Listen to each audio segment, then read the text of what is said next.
Anguilla'S gold is our children. Anguilla'S gold refers to you and your classmates and the absolute commendable job that you all are doing, even in this setting, to be able to speak candidly about your future and the future of others to come and others who would have passed this way before you.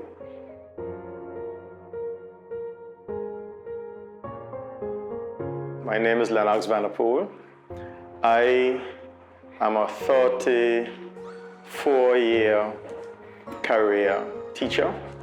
In 2018 and 2019, the problem isn't a shortage of knowledge. It isn't the fact, like when we were going to school, that if the teacher didn't come to class, you didn't know anything. These days, knowledge is all around us.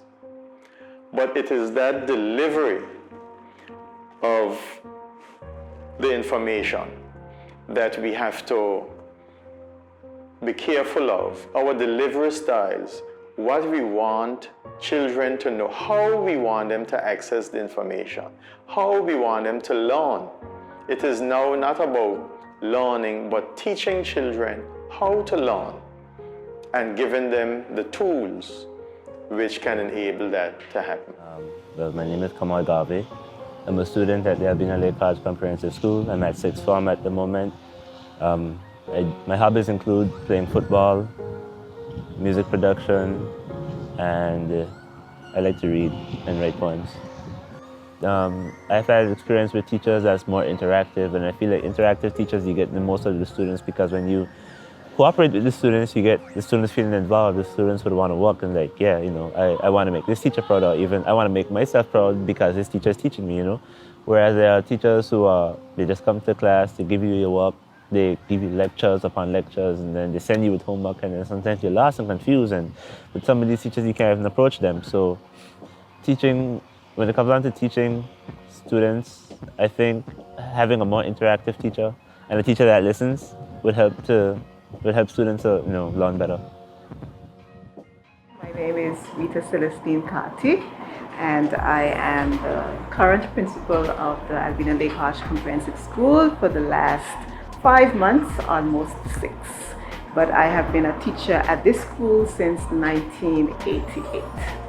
I always emphasize the power of the individual. You have people during your formative years to guide you, but you should increasingly become more personally accountable. And I think that this is something that we should perhaps emphasize more, even in primary schools and the lower secondary school, because we expect it a lot at upper secondary, not even upper secondary, post-secondary. When students are in sixth form, we expect them to be more independent and resilient and, you know, doing things on their own and with one another, but we should really train them to do that more even before. And again, as I spoke about the vibes earlier, that is really why value learning is vibe number 1. My name is Vidal Permoy. I'm a teacher at the high school. I'm also a teacher of Taekwondo as well. When we look at students who do perform very well here, the kids who get, in the newspaper, they have top scores in each subject area, etc. And they go on and they do really good well at universities in the US and in the UK. We look at those, and it's not too few, but when we look at those students, most students, I would say, who were top at the school were doing extra classes or they were studying like crazy. I don't think the school or the teachers at the LHCS was the major factor in any one child being particularly gifted or performing very well. I think every child who did really well, I took it into their own hands. My name is Jaffet Olton. I'm originally from St. Vincent, but I've been living here for the past 15 years. I recently graduated from the Anguilla'S Comprehensive School in 2016. I find that you have a lot of students who are more hands-on students, they're more practical, and the school doesn't really offer much or doesn't have a wide array of subjects that those students can choose from. or programs either. I didn't entirely feel protected at school because, I mean, you have security guards and all that, and that does offer a sense of protection, but in terms of how well you relate to the teacher, you kind of feel like you're lost, you know, because there are some teachers that can relate to you better and makes the environment, you know, more warm, but there are some teachers that just make you wonder if this is actually school or a detainment center. Teaching style does affect the way the information is received, and currently we have a move towards integration of more technology into instruction, as we hope that this will be a way to engage students.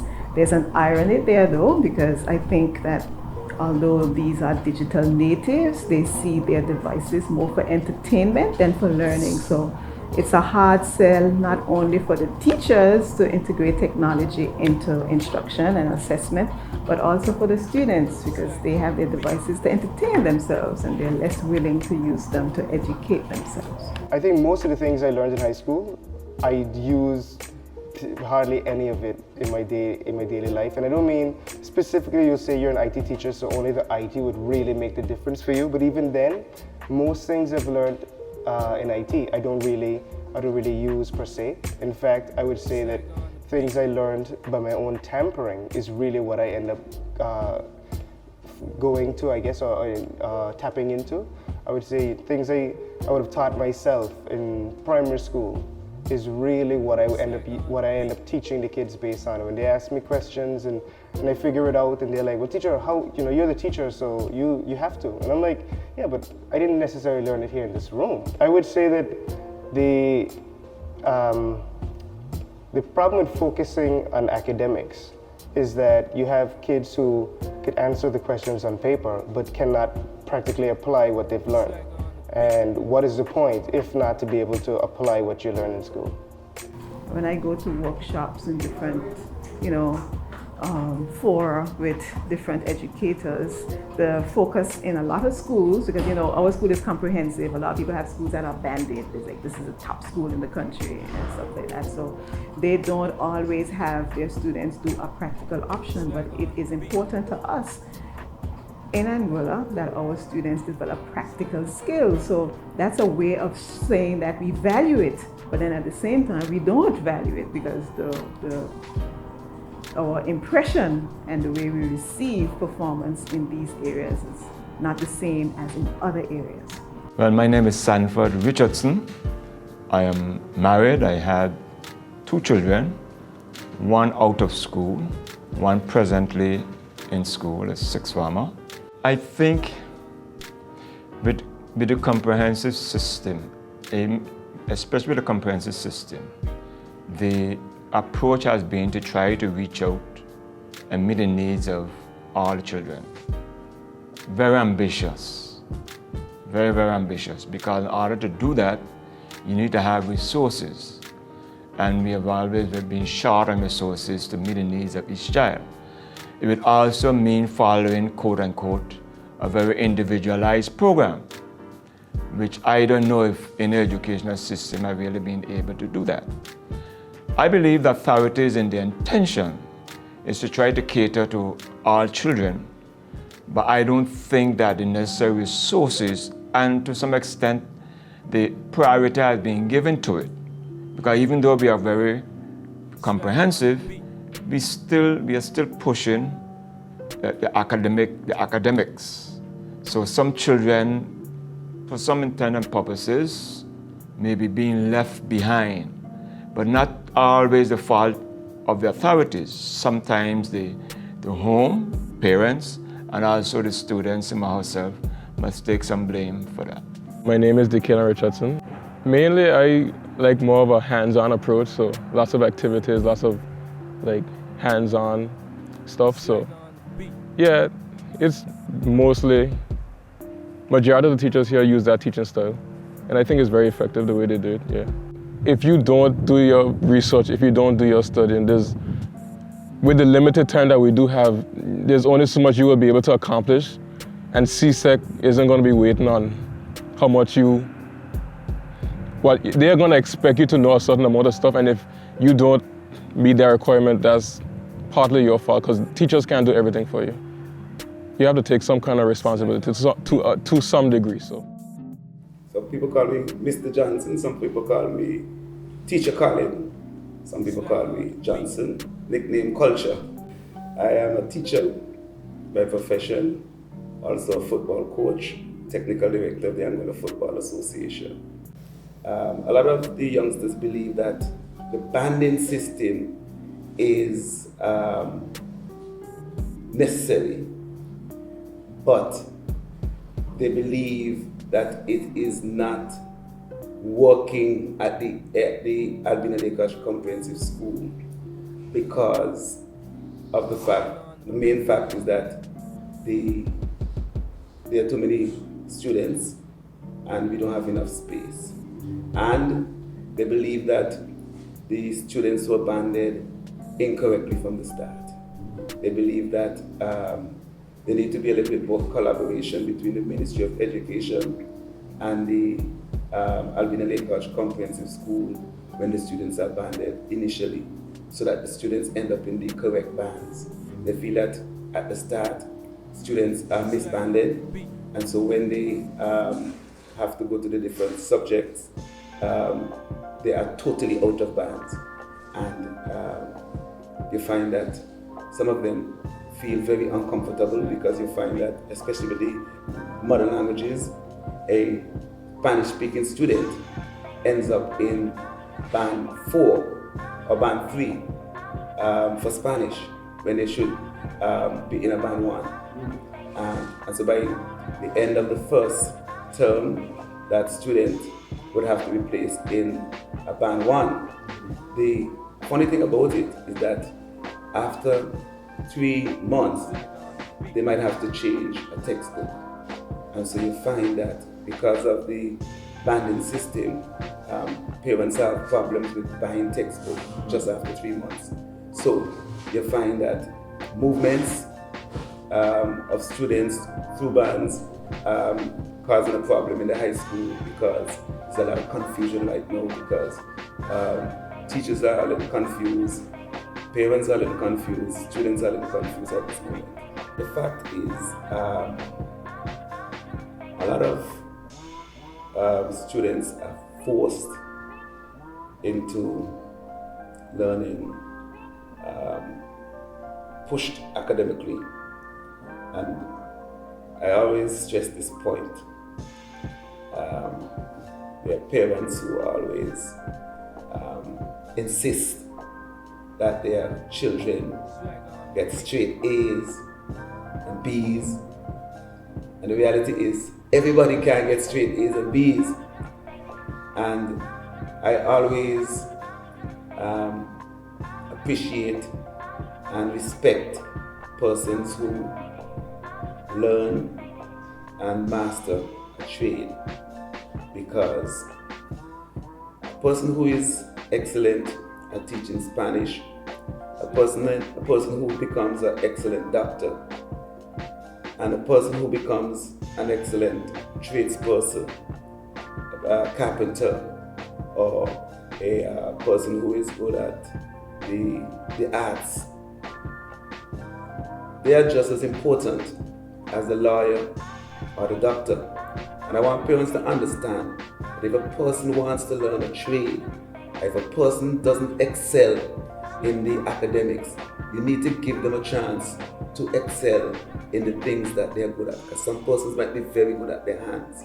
And so if they don't do well in maths and English, they might just do well in technical drawing. They might do well in some other area of the vocational field. Give them that chance.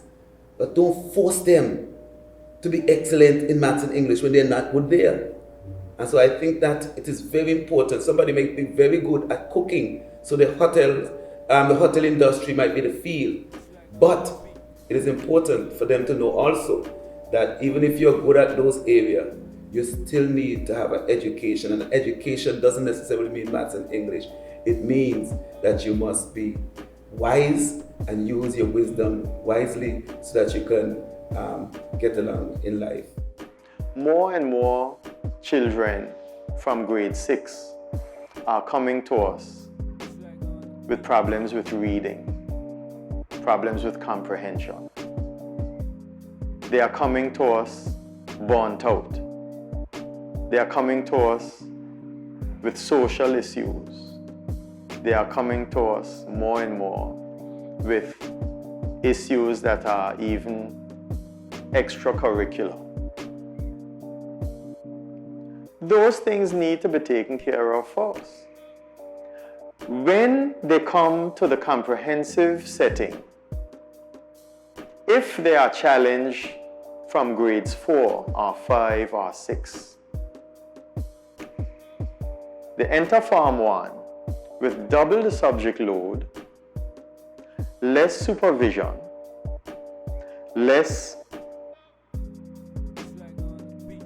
sort of support from the one homeroom teacher as they are accustomed to in the primary. So more is expected of them. More is required from them with less supervision by and large. This is what the comprehensive system gives. So we have to be able to say, is this comprehensive system, is this style of comprehensive education working for us? And the chapter, when you read on, it explains what is happening as I saw it at the time of writing, and as I still see it.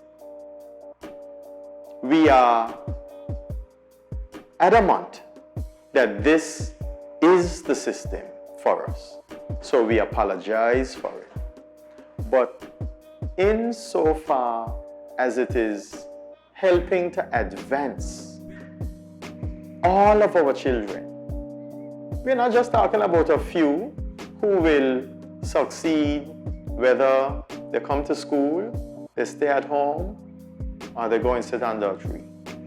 But we are talking about all of our children, which is not a tall ask in Anguilla, where we have such a relatively small student population.